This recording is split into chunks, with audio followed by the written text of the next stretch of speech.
BTV News coming to you live from the capital. I am Komotso Mapani. And on the sports desk, you'll be with me, Ntabukhan Sebetlala. Let's take a look at stories leading the way this evening. Date for the 2024 general elections announced.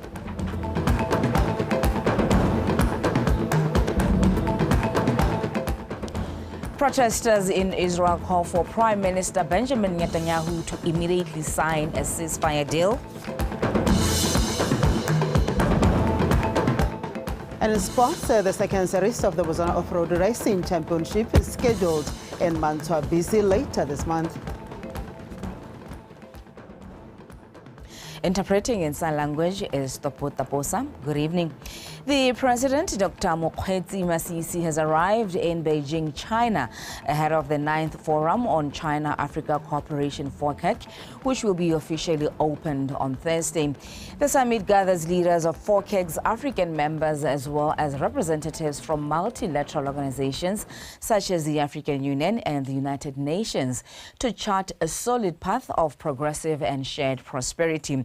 This triennial summit will afford 53 participating African countries, including Botswana, the opportunity to explore and expand cooperation value chains in the areas of trade and investment, among others.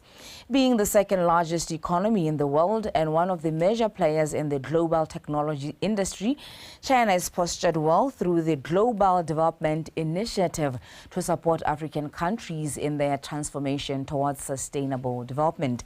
On the sidelines of this three-day summit, President Masisi will also have a bilateral meet with his China counterpart, President Xi Jinping, with the duo expected to further solidify and enhance Botswana-China's almost 5 decades of bilateral cooperation in various sectors of development. Meanwhile, Botswana's participation at this year's Forum on China-Africa Cooperation FORCAC in Beijing, China, is expected to play a massive role in the country's transformation agenda, especially in the area of technological collaborations, which would further advance Botswana's quest to tap into the new energy vehicle industry.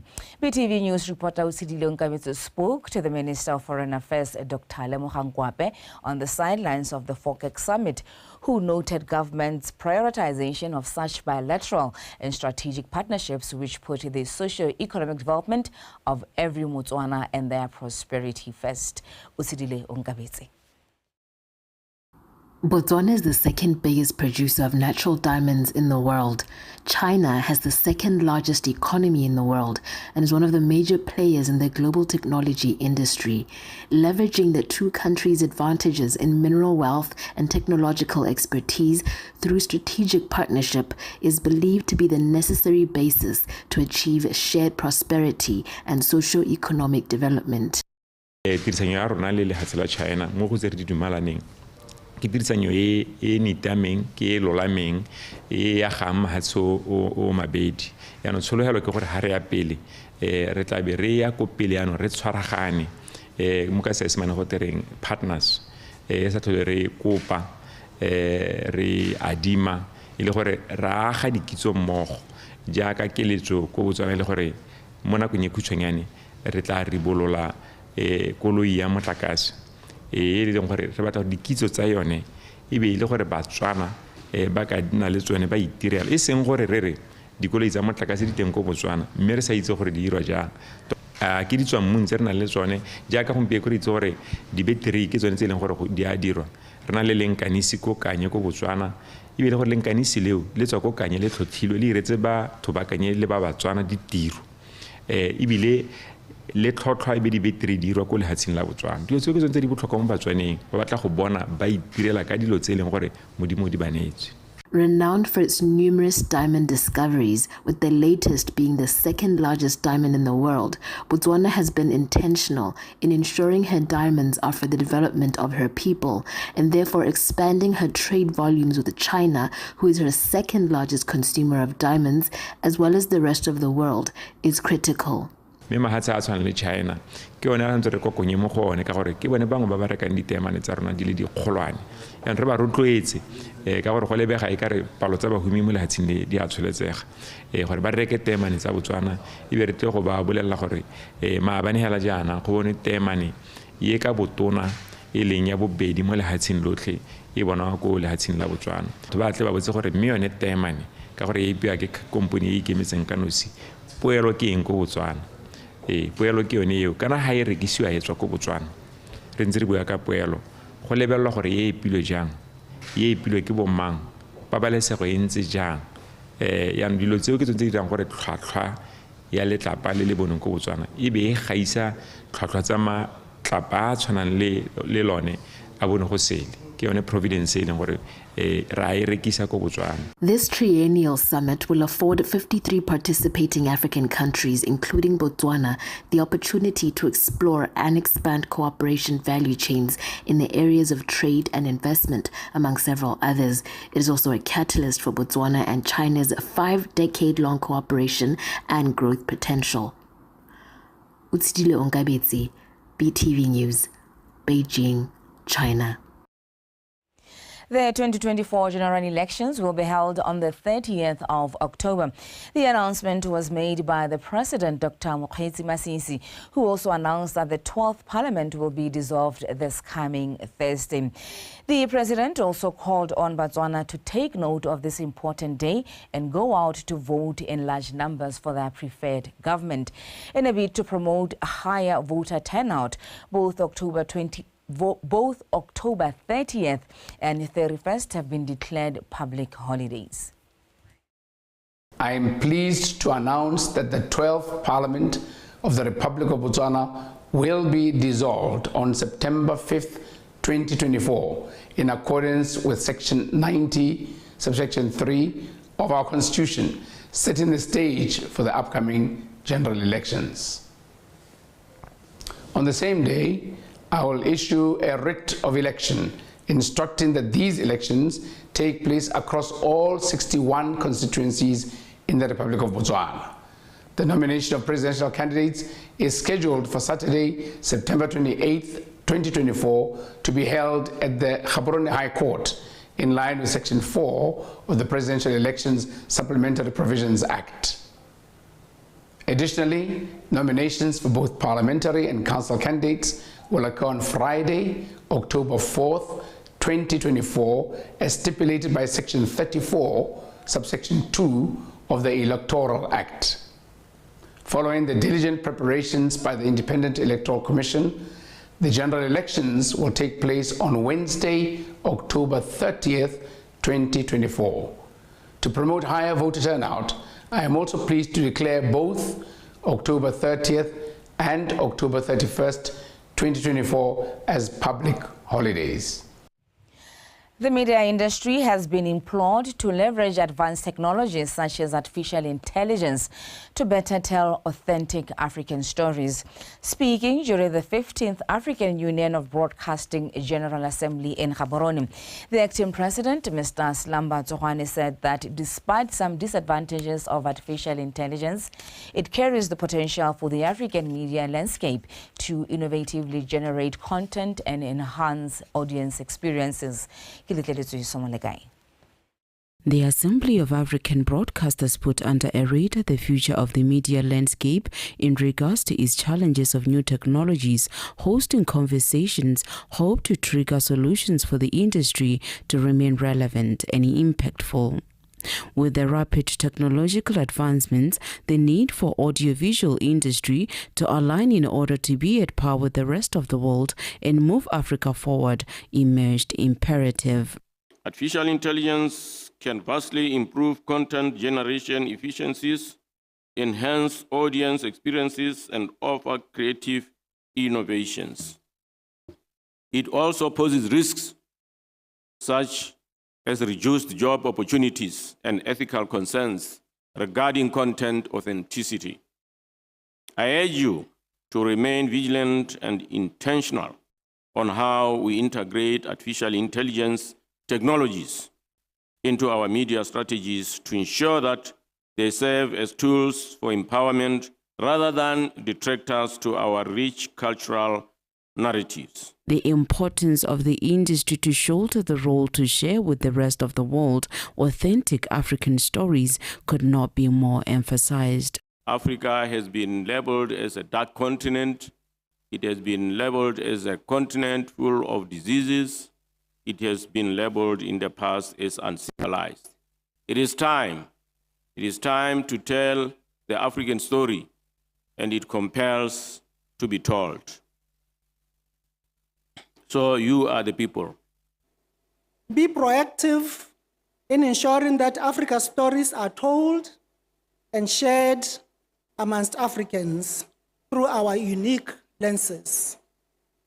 I further urge you to strengthen cooperation amongst ourselves as members of the AUB, as well as with other broadcasting organizations and institutions with similar mandates.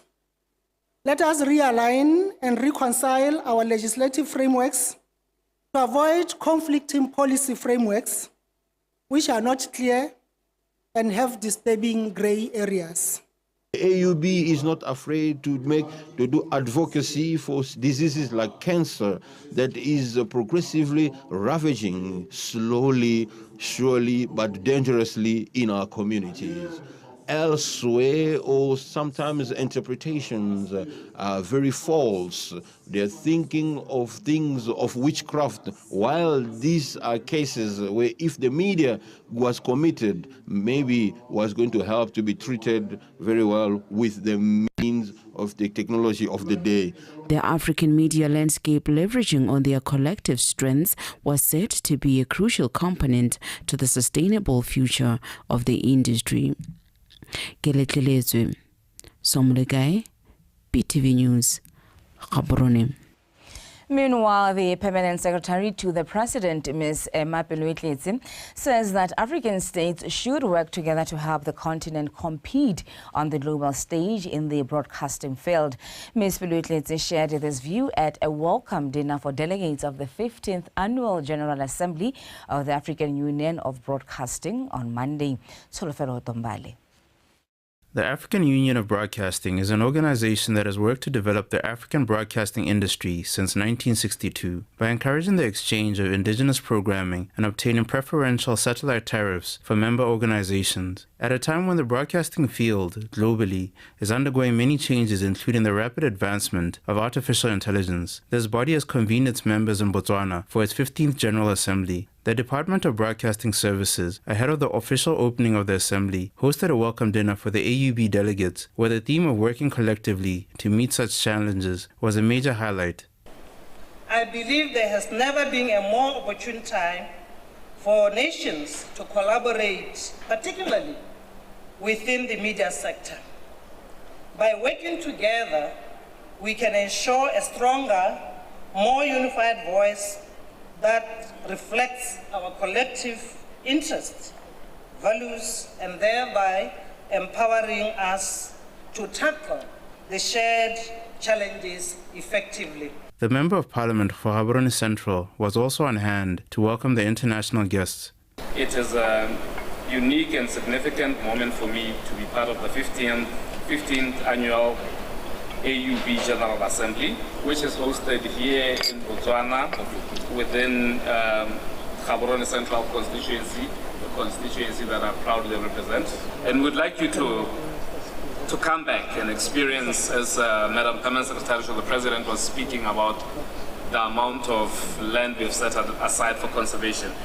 We would like you to come back and visit our Kavangos, our Makadi, our beautiful flora and fauna. The General Assembly is being held under the theme, The Future of African Media, Facing the Challenges of New Technologies and Climate Changes.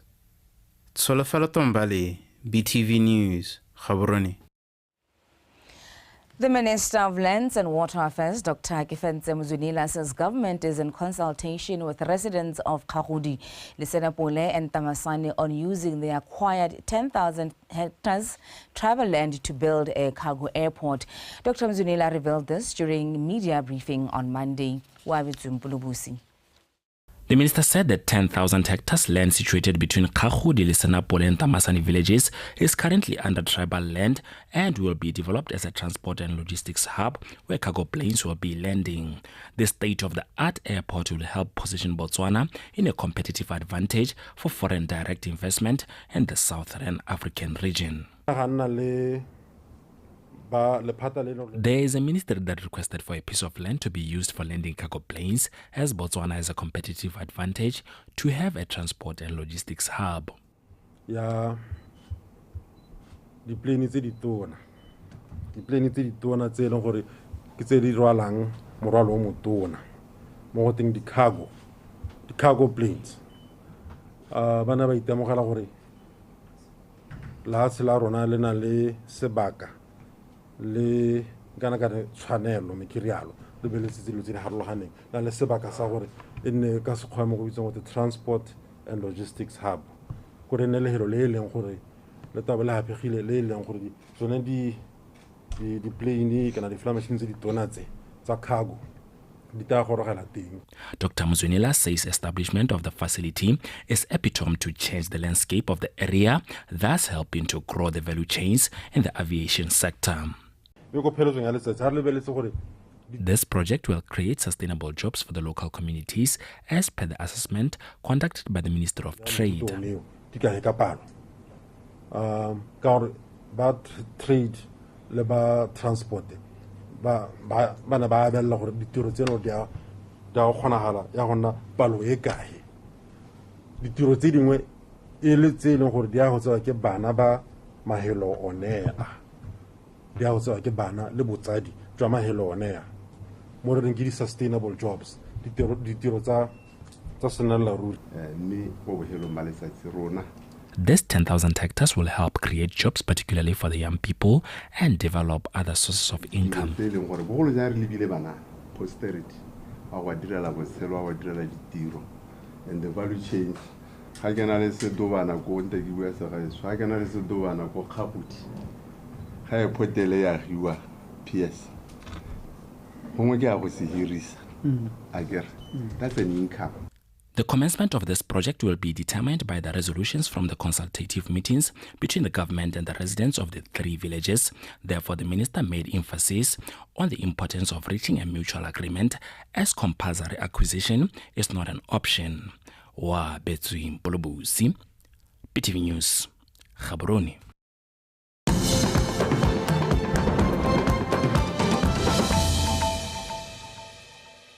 You're still with BTV News at 9 o'clock. The Chief Executive Officer of Botswana Tourism Organization, Ms. Kitumense Setlang, says that the tourism sector is driven by private sector. Therefore, it is important to lay a foundation for them to do business and boost African tourism. She was speaking during the business-to-business segment at the ongoing Africa Tourism Leadership Forum in Gaborone. Horata Moranyani.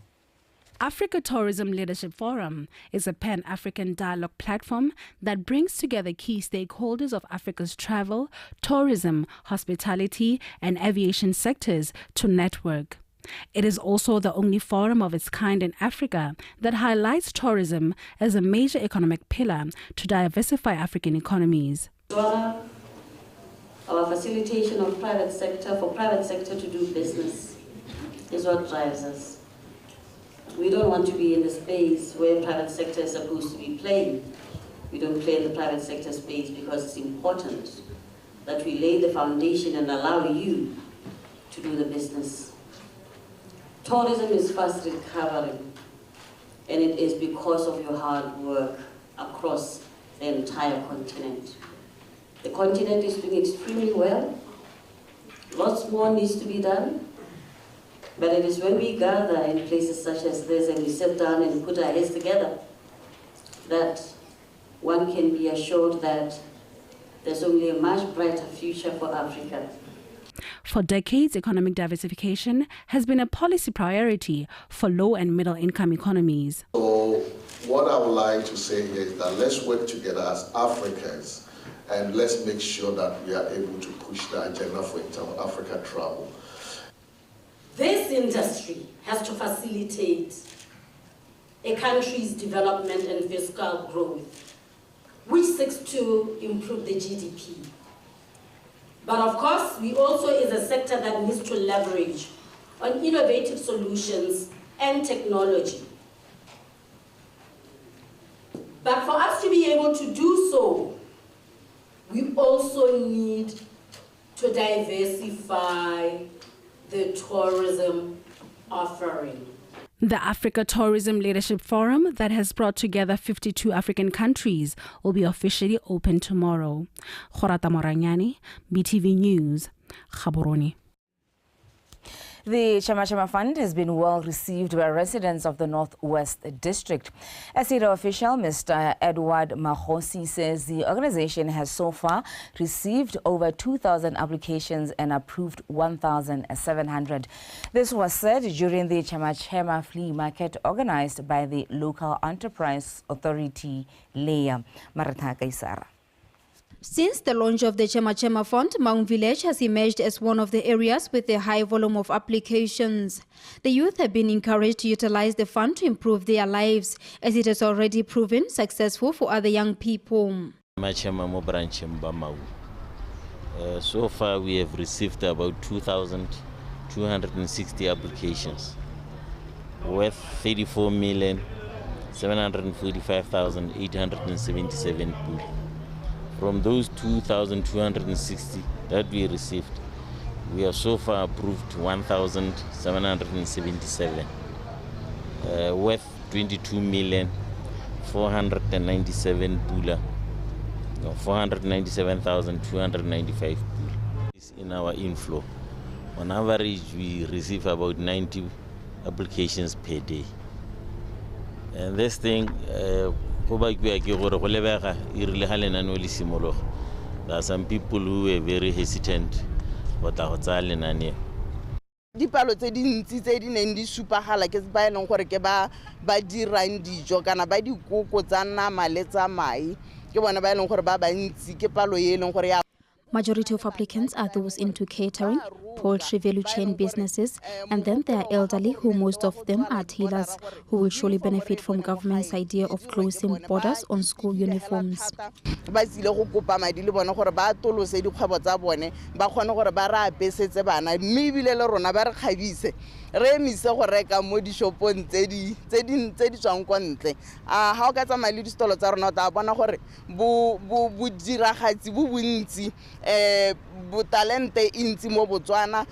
The youth have expressed their appreciation for this initiative, stating that it is crucial for creating employment and generating revenue.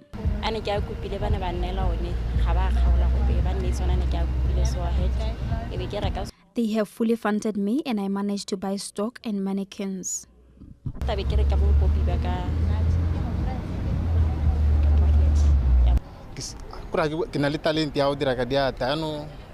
Nintsi na le bothatanyana jwa gore jwa madi so a bontshwa le lenaneo la chema ile ntshwa lenaneo la chema ke le ka apply mme ke le ka khona go bona thuso. I'm a talented carpenter who have been facing financial challenges. So upon the introduction of Chema Chema, I made sure I applied. Fortunately, I was funded 14,000 out of the 46,000 pula that I requested for. I managed to buy materials. Now the only problem is the equipment. Is like akananyana ha khone o itela do tsote tsone ke di bata khone o dira tsone ke di dirile tsone tse di hatse yana mabati di TV stand le tse dingwe la aga taka tsone gone. The Chema Chema initiative provides funding for manufacturing businesses, handicrafts and agribusinesses like poultry farming. Maratha Kaisara, BTV News, Maung.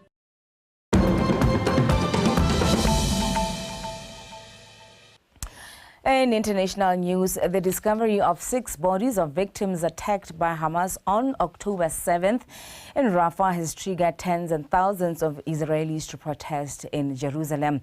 The protesters demand that Israeli Prime Minister Benjamin Netanyahu immediately sign a ceasefire deal. Israel's largest trade union announced that its members would go on strike until the ceasefire deal is signed. On Sunday, thousands of Israelis gathered outside Benjamin Netanyahu's office in Jerusalem to call his government to action on the hostages still held in Palestine. The protests appeared to be the largest in nearly 11 months of war. The deceased hostages who triggered the protests were found by Israeli militants in a tunnel in the southern city of Rafah with their heads shot. They were cruelly murdered by Hamas terrorists shortly before we reached them. They were abducted alive on the morning of October 7th by the Hamas terror organization. Their bodies were found during combat in Rafah in an underground tunnel, approximately 1 kilometer from the tunnel from which we rescued Farhan al-Qadi a few days ago. Israeli President Benjamin Netanyahu blamed Hamas for having not reached a ceasefire agreement. These days, while Israel is conducting intensive negotiations with the mediators in a supreme effort to reach a deal, Hamas continues to firmly refuse any proposal. Whoever murders abductees does not want a deal. Israeli negotiators said the continued onslaught by the military puts hostages under threat. The military pressure does not release hostages. 8 hostages were rescued in military operations. There are still 101 hostages in Gaza. If something is learned from what we learned last night when these hostages' bodies were found, is that military pressure will not save them. Military pressure will kill them. The strike, which started on Monday by Israel's largest trade union, is expected to disrupt many sectors of the economy, including banking, healthcare, and the country's main airport.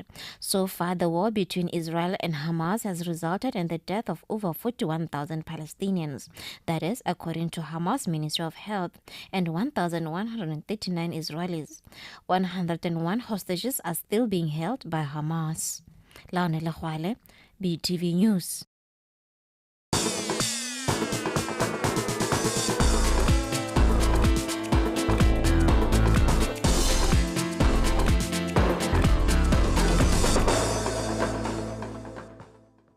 And Tabogang Sebatlela is standing by to give us the latest in sport. And Tabo?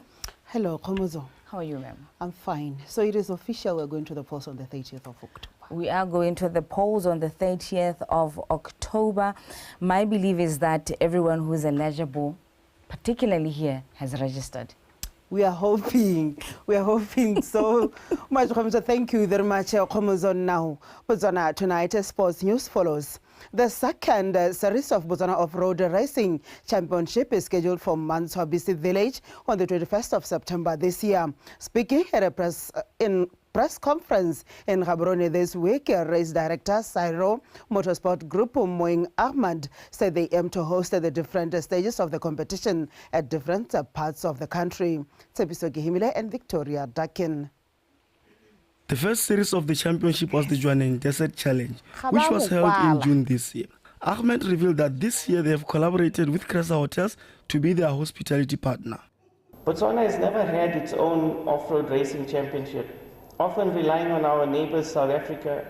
However, this is changing thanks to the dedication and expertise within Botswana Motorsport. Supported by the private sector, we now possess the capacity, skills, and knowledge to host our own championship, showcasing the best of what Botswana has to offer. At Cresta Hotels, we are dedicated to creating exceptional experiences for our guests. And through this partnership, we are thrilled to extend our renowned hospitality into the dynamic world of off-road racing. Supporting the Botswana Off-Road Racing Championship allows us to enhance the experience for participants, for the fans and visitors who will be coming through, while also highlighting Botswana as a premier destination for sports tourism. The Botswana Off-Road Racing Championship, which is sanctioned by Botswana Motorsport, is a 300-kilometer race which will start and finish in Manswabisi Village. Local and South African drivers are expected to participate in this competition. Motorsport is a discipline often overlooked by corporates and key stakeholders, and history has been associated solely with the desert race. But today we witness the beginning of an off-road championship, which is solely a Botswana product by a Botswana affiliate under the Botswana Motorsport. We're looking forward to the collaboration with Cresta and Borg and Cyro. We're happy for that, and yes, we're looking forward to the next event. And also we've got a lot of youth that are coming up in the sport that have got a lot of potential as drivers, and they need support from all of us.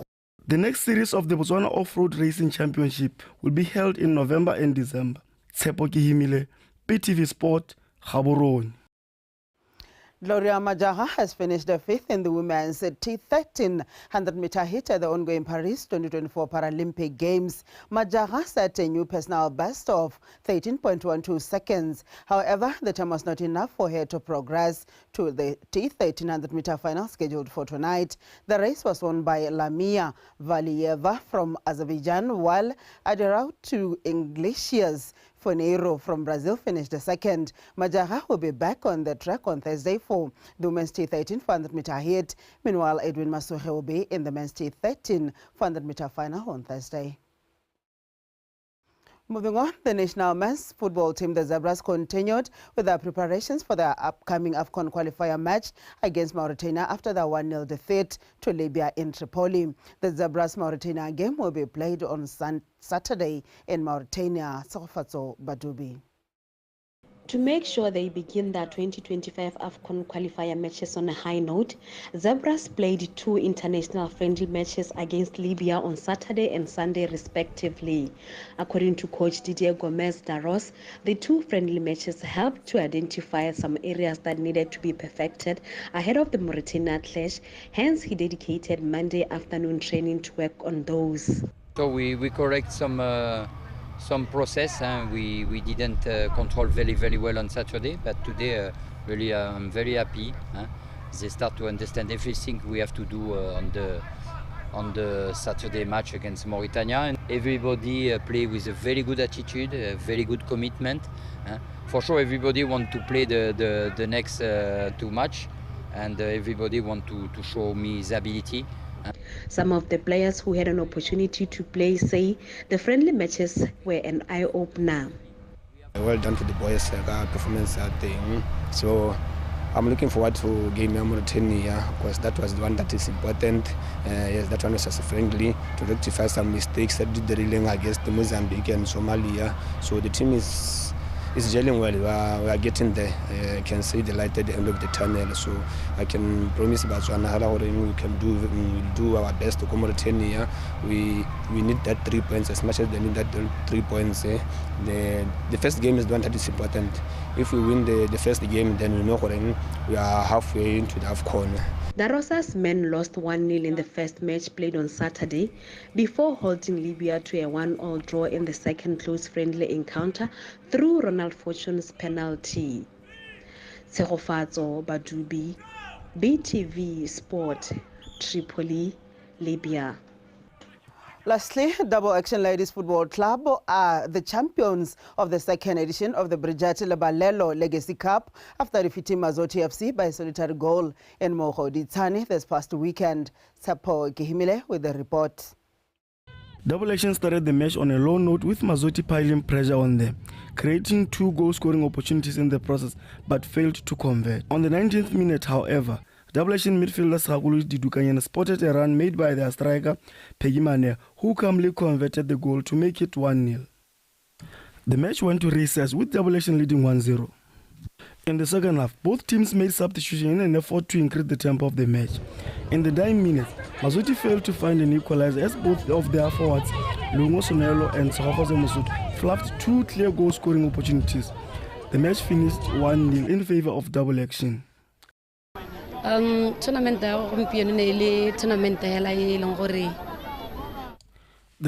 came at the right time as we were preparing for the league and the FA Cup. It was mainly about identifying and rectifying our mistakes. FA Cup so e ne batla gore re lemoge diphoso tsa rona le ha re siamente le gore ha re tswa ha go pele ra go ipankanya ha kae. Re feel gore we could have had a lead in the game.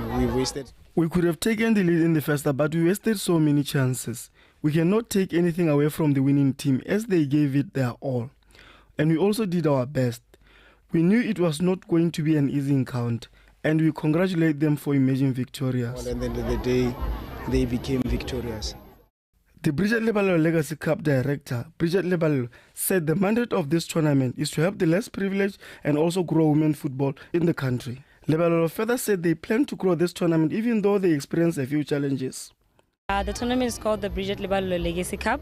It's a tournament that is done to give to the less privileged children and also to promote women's football. It's a pre-season tournament. I'm very happy, even though we had some hiccups, but all in all, overall, I'm very happy of what happened. I'm amazed. The competition, which started on Saturday and ended on Sunday, was contested by 8 teams. The winners double action got a 5,000 pula reward, while Mazotti was awarded 3,000 pula. And the third place BDF 11 got 2,000 pula. Tshepo Himile, PTV Sport, Mogoditsane. From the sports desk, that was all I had for you this evening. Until we meet again tomorrow, same time. Now back to Komoso to remind us of our top leading stories. Thank you so much, Ntebu. We spend weeks upon weeks reminding every Botswana to register to vote. I hope you have. The time is now, ma'am. I have. Thank you so much. That was Ntebu giving us the latest in sport. Let's take a final look at stories leading the way this evening. Date for the 2024 general elections announced.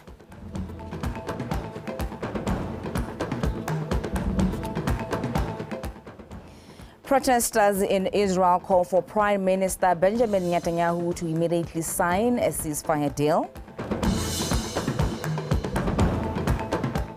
And in sports, the second series of the Botswana Off-Road Racing Championship scheduled in Mansabisi later this month.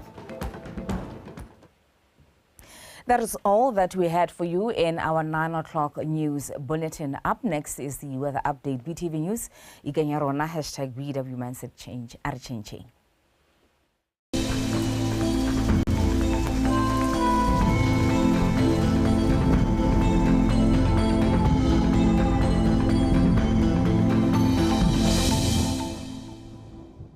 Good evening and welcome to today's weather forecast brought to you by Mpo Ishadar. Clear skies are observed over the entire country with warm afternoon temperatures recorded over most parts of the country. Now for the current satellite picture, clear skies are visible over the entire country. Even for tomorrow, we're still expecting some clear skies over Ngamiland, Chobe, the whole of Central and Northeast District. And over the bulk of the country, few patches of clouds are expected to be visible. In the morning, very cold temperatures are expected over Francetown of 6 degrees Celsius, while over Khansi, Kgalagadi, southern southeast Gauteng, Kweneng, and southern central district, cold temperatures are expected ranging between 7 degrees Celsius over Ngojane, Veda, and Silibepikwe to 10 degrees Celsius over Olifantsrift and Gaborone. Over the northern part of Botswana, a mild temperature of 11 degrees Celsius is expected. Now in the afternoon, temperatures are expected to rise to warm with maximums reaching 27 degrees Celsius over Veda, Jwaneng, and Francistown to 30 degrees Celsius over Kasane, Maung, and Tsabong. Now for the fire report, active fires are visible over Ngamiland, Southern, Kweneng, and Central District, and the public is advised to handle fire with caution. Now for SADC cities for tomorrow, partly cloudy conditions with possibility of showers are expected over Cape Town with a maximum temperature of 16 degrees Celsius, while over Gqeberha, cloudy conditions are expected with a maximum temperature of 21 degrees Celsius. For Upington, Johannesburg, Maseru, and Manzini, clear skies are expected with a maximum temperature of 23 degrees Celsius over Johannesburg and 27 degrees Celsius over Manzini. For Antananarivo, cloudy conditions with a possibility of thunder showers are expected with a maximum temperature of 20 degrees Celsius. And for Beira, partly cloudy conditions are expected with a maximum temperature of 26 degrees Celsius. For Harare and Lusaka, clear skies are expected with a maximum temperature of 25 degrees Celsius over Lusaka. And over Windhoek, clear skies are also expected with a maximum temperature of 26 degrees Celsius. Partly cloudy conditions are expected with possibility of showers over Kinshasa and Dar es Salaam with a maximum temperature of 30 degrees Celsius over Dar es Salaam. And over Blantyre and Luanda, partly cloudy conditions are expected with a maximum temperature of 29 degrees Celsius over Luanda. That's all I had for you. Have yourself a good night.